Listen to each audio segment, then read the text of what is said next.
Kita lihat misalnya hari-hari ini kita baca analis dalam negeri apalagi luar negeri itu mulai mendeteksi bahwa Indonesia sedang masuk dalam jebakan militerisme atau minimal creeping militerisme yang merangkak gitu.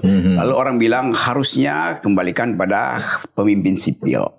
Tetapi Jokowi itu pemimpin sipil, tetapi kultur politiknya militeristik kan. Jadi persoalan kita bukan orang sipilnya, tetapi nilai sipilnya tuh.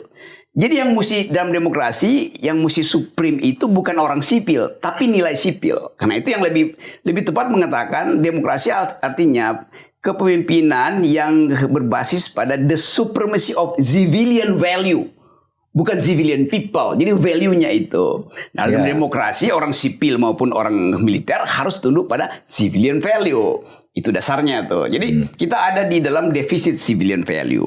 Nah, itu yang mesti kita perbaiki. Misalnya coba nih, Pak Prabowo mulai kelihatan sifat militeristiknya. SBY juga militer, tetapi dia civilian.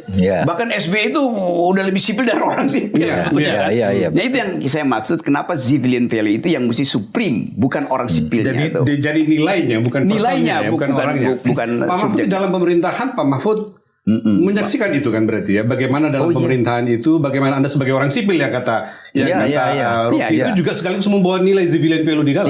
Seberapa Anda memperjuangkan civilian value di dalam itu?